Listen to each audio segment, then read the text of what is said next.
Right now, your computer is juggling dozens of browser tabs, streaming background audio, and silently syncing files to the cloud. You expect all of this to happen simultaneously, without a single stutter. But beneath that sleek, responsive surface, the bare hardware, the CPU and the RAM, is uncoordinated. These chips are incredibly fast calculators, but they are entirely dumb. They have no built-in ability to manage their own workflow. If you let those dozens of active programs touch the raw metal directly, you would get immediate destruction.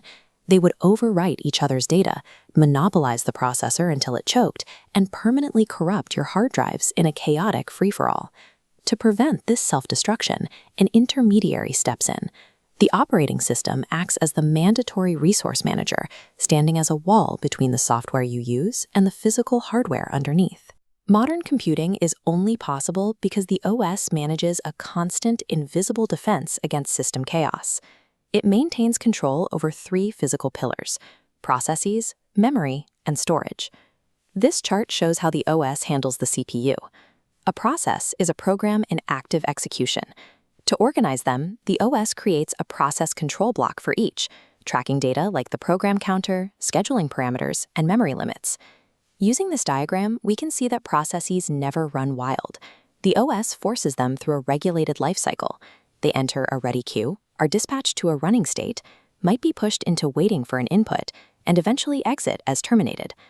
To keep the whole system moving, the OS utilizes short-term scheduling and preemption. It cycles the CPU's attention between all these waiting processes.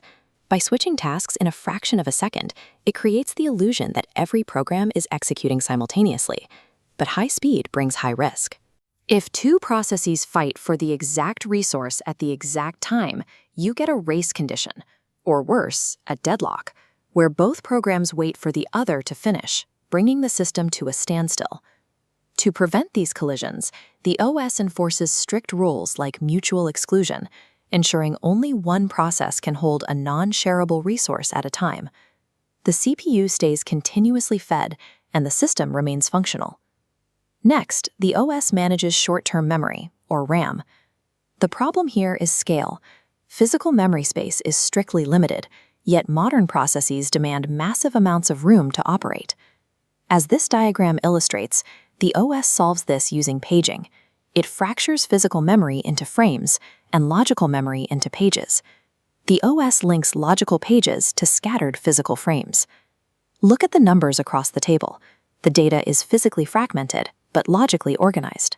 Because looking up these locations takes time, the OS caches the translations in a piece of hardware called a translation look-aside buffer, allowing the lookups to happen in nanoseconds. This method eliminates external memory fragmentation. The OS can pack data into any available physical gap, and the software never realizes its data has been scattered across the RAM. Finally, we reach the long-term disk. Unlike RAM, this hardware must retain your data securely even when the power is cut off. A raw disk is just a vast, unorganized plane of magnetic or flash storage. As shown here, the OS forces logical organization onto that hardware by abstracting it into files and directories, so users can actually locate their data.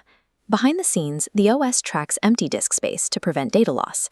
This diagram highlights a linked list approach, where each free block holds a node pointing directly to the next available block. Through these robust structures, the OS transforms raw physical platters into an organized library with strict access controls. Refereeing the CPU processes, paging the RAM, and organizing the disk storage all culminates in one single overarching system goal. This coordination creates what developers call a virtual machine. The operating system essentially presents a simulated environment to every piece of software. Because of this abstraction, every program operates as if it possesses infinite memory and a dedicated processor entirely to itself. So, the next time you effortlessly click between your browser, your music player, and your messages, you are watching this invisible architecture working millions of times a second to maintain an illusion of order over physical chaos.